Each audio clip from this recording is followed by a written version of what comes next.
My fiancé announced at dinner, "I've decided we need a prenup. Everything stays separate." I smiled, perfect timing. Then I revealed I'd already withdrawn my name from the house deposit we'd just made. Her parents' faces when they realized their daughter just lost $50.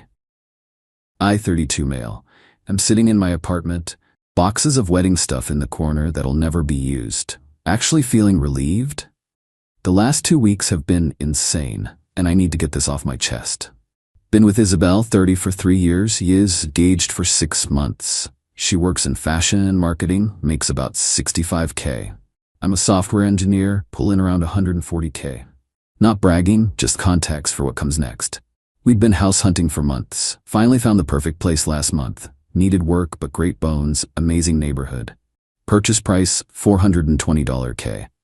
We'd agreed to put down 20% to avoid PMI. That's 84Ks. Here's the split we agreed on. I'd cover 50K saved for years, she'd do 34K. Her parents were gifting her 30K, she had 4K saved. We'd own it proportionally, 60-40 based on our deposit contribution. Seemed fair. Signed the purchase agreement 2 weeks ago. Deposit was due in escrow within 10 days. I transferred my 50K immediately. Isabel said she was finalizing the transfer from her parents. Cool, no rush, we had time. Then came dinner at her parents' place last Sunday. Her mom, Lorraine, had made this whole fancy spread. Her dad, Harold, opened expensive wine. Should have known something was up. Halfway through dinner, Isabel clinked her glass. "So I've been thinking about our future, and I've made a decision." Thought she was about to announce wedding venue details or something. Nope. I think we need a prenup. Everything stays separate. What's mine is mine. What's yours is yours. Clean and simple. I put down my fork. "Okay, let's talk about it." Harold jumped in. "Smart girl. No offense, Ryan, but protecting assets is just good business." "No offense taken. I understand the concept." Isabel smiled. That smile she does when she thinks she's being clever. "I knew you'd understand. You're so logical. We'll keep our finances separate, file taxes separately, and if anything happens, God forbid, we each leave with what we brought." "Including the house?" I asked. "Well, no, the house would be joint. We're both on the deed. But I'm putting in 50K and you're putting in 34K. "Right, but once we're married, it's marital property. 50-50. The audacity. She wanted separation when it protected her, but joint ownership when it benefited her. "Interesting timing," I said. "When did you decide this?" "Oh, I've been thinking about it for weeks. Becca's divorce was so messy, you know. I want to avoid that drama." Weeks. She'd been planning this for weeks, while I was transferring 50K. "Actually," I said, pulling out my phone, "this is perfect timing." "What do you mean?" "Well, since you want everything separate, I went ahead and withdrew my name from the house purchase yesterday." Dead silence. Lorraine spoke first. "What do you mean, withdrew?" "Called the escrow company, explained I was no longer proceeding with the purchase. Since Isabel hadn't deposited her portion yet and we're not married, I was able to withdraw my funds. The 50K is back in my account." Isabel's face went white. You can't do that." "Did it yesterday. Here's the confirmation email." Harold's voice got tight. "But we already transferred the money to Isabel. Then she can proceed with the purchase solo. Her credit, her funds, her house, clean and simple, right? I can't get approved for 420K on my salary." Isabel's voice was rising. "Then find a cheaper house." "But we already signed." "We signed. Now it's just you. I formally withdrew. You have 72 hours to complete the deposit or you lose the house and the 5K earnest money." Lorraine stood up. "This is manipulation." "No, this is exactly what Isabel asked for. Separate finances. I'm respecting her wishes." Isabel was doing the math in her head. "I need your $50. The loan was approved based on both our incomes." "But you just said, what's mine is mine, what's yours is yours." "That's after we're married." "Oh, so you want my money now, but protection from my debts later?" Harold tried the authority voice. "Young man, you're going to fix this." "No, I'm not. Isabel wants financial independence. She's got it." Isabel started crying. "The seller will sue us. They'll sue you. My name's off everything. Your signature is still on the purchase agreement." The room exploded. Lorraine calling me selfish. Harold threatening legal action. In a rough, Isabel ugly crying about her dream house. I stood up. "Thanks for dinner." "Isabel, Let me know what you decide about the house. You have about 68 hours left. Left them there and drove home. Phone blew up immediately. 39 texts in an hour. Didn't read them. Here's the kicker. I found out later from a mutual friend that Isabel had been bragging to her girlfriends about her brilliant prenup plan. How she'd get me to pay for most of the house, but keep her family money protected. She'd literally called me a wallet with a ring. Well, this wallet just closed. Update 1. The desperation has reached comedy levels. First, the house situation imploded.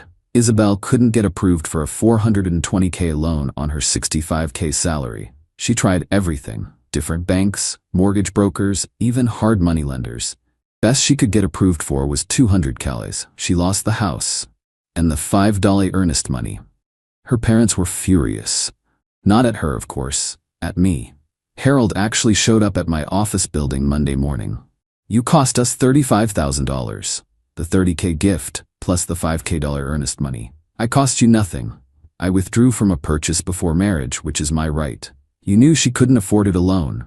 Then maybe she should have thought about that before demanding separate finances. This isn't what she meant. It's exactly what she said. I have it in text, showed him her message. Everything separate, clean and simple. What's mine is mine, what's yours is yours. He actually tried to grab my phone. Security got involved. He was escorted out. Tuesday, Isabel sent her friend Jade to negotiate. We met at a coffee shop. She's willing to compromise, Jade said. How about a prenup but the house is joint? How is that a compromise? That's exactly what she originally wanted. No, she's giving up some things, like she'll share streaming accounts. I actually laughed. Streaming accounts? She wants my $50K for a house, but offers Netflix access? You're being unreasonable. I'm being consistent. Separate means separate. She loves you. She called me a wallet with a ring. Jade's face went red. Who told you that? Doesn't matter. What matters is it's true, isn't it? She couldn't deny it, just mumbled about jokes between girls. Wednesday, Isabel tried the nuclear option. Posted on social media about how her dream home was stolen by someone who couldn't handle a strong, independent woman protecting herself. The comments didn't go how she expected. Wait, you wanted a prenup but also wanted him to pay more for the house? Girl, that math ain't mathing. You wanted separate finances but joint property? Make it make sense. One of her coworkers actually commented, "Didn't you say you were getting him to pay for most of it?" She deleted the post within 2 hours. Thursday was the best. Her parents invited me to dinner again. To sort this out like adults, I declined but offered to meet at a neutral restaurant. They agreed. The pitch was incredible. Harold had a whole presentation, literally pulled out charts. Here's what we propose. You and Isabel buy a house together. You put in $50K, we put in $30, but it's 50-50 ownership. So I pay 62% but own 50%. It's about building a future together. With separate finances, as Isabel demanded. Lorraine tried emotional manipulation. Don't you love her? Don't you want her to be happy? I wanted a partner. She wanted a wallet. That's not love. Isabel had been quiet until now, then she exploded. You humiliated me. Everyone knows you pulled out of the house. You humiliated yourself with that prenup ambush. It was for both our protection. No, it was for your protection while using my money. That money means nothing to you. There it was, the entitlement. That money represents 3 years of saving, living below my means, skipping vacations. But to you it's nothing because I have it and you want it. Harold tried one more angle. What if we paid you back over time? Pay me back for what? I haven't given you anything. For your part of the house. What house? The one we didn't buy? The one Isabel couldn't afford alone? They left in a huff. Friday, got a formal letter from a lawyer. Isabel was demanding $50 for detrimental reliance and breach of promise. My lawyer, yes, I got one, laughed for 5 solid minutes. Sent back a letter explaining that 1. No money changed hands between us. 2. Withdrawing from a purchase before marriage isn't breach of anything. 3. Her own texts prove she wanted separate finances. 4. Detrimental reliance requires reasonable reliance, and expecting someone to pay for a house while demanding financial separation isn't reasonable. Haven't heard from that lawyer again. Update 2. The escalation went from desperate to delusional. Isabel started telling everyone I'd financially abused her. Created this whole narrative about how I'd trapped her into losing her dream house. Conveniently left out the prenup ambush. Her flying monkeys came out in force. Her book club friends, yoga squad, even her hairdresser messaged me about doing the right thing. My response was consistent. She wanted separate finances. She got them. Then she made a tactical error. She went to my mother. Now my mom is a retired family court judge. She's seen everything. Isabel thought she could manipulate her with tears and sob stories. Mom called me afterward. That girl is something else. She actually said, and I quote, "I just wanted to protect myself while building our future with his money." Does she hear herself? What did you tell her? That she should be grateful you showed this much restraint. In my courtroom, I've seen men lose much more to much worse. But the real drama came when Isabel tried to salvage something from the mess. She found another house, smaller, $250K in a less nice area. Wanted to restart our plans. Texted me.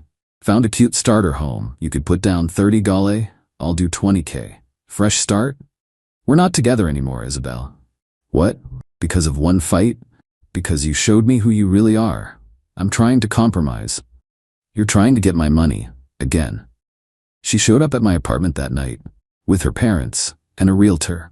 They'd printed out listings. "We can tour tomorrow," she said, like nothing had happened. "Isabel, we're done. The wedding is off." That's when it hit her. Really hit her. "You're serious? Over a house? Over the prenup ambush? Over calling me a wallet with a ring? Over trying to use me while protecting yourself?" Harold stepped forward. "Now listen here. Sir, you're trespassing. Leave now or I call the police." Lorraine started crying. "We gave her that money for your future together." "You gave her that money, period. What she does with it is her business." The realtor, clearly uncomfortable, tried to leave. Isabel grabbed her arm. "Show him the listings." The poor woman looked at me. I shook my head. She fled. Isabel went full meltdown. "I did everything right. I was protecting our future." "You were protecting your future while spending my present." "That's what smart women do." "Then be smart with someone else's money." They left after more screaming. Several neighbors witnessed it. Building management sent me a letter about disturbances. I sent them the security footage of 3 people forcing their way into the building and camping outside my door. They sent Isabel a formal trespass warning. Final update. The aftermath was spectacular in its stupidity. Isabel tried to keep the wedding venue, thinking I'd cave and come back. Sent me an invoice for my half of the deposits, $8. I replied with screenshots of her everything separate texts. She lost those deposits too. Another $16K gone. Her parents had paid after the house fell through, thinking we'd reconcile. The engagement ring became a battle. She demanded I let her keep it since I'd humiliated her. Legal question. Who keeps the ring when the engagement ends? Answer. Depends on the state, but here, it's a conditional gift. Condition, marriage wasn't met, ring returns to giver. She refused to return it. I had to get a lawyer involved. She finally returned it, but had tried to swap the diamond for a fake. I had it appraised before giving it to her, and after getting it back. Caught red-handed. Her parents threatened to sue for the swap.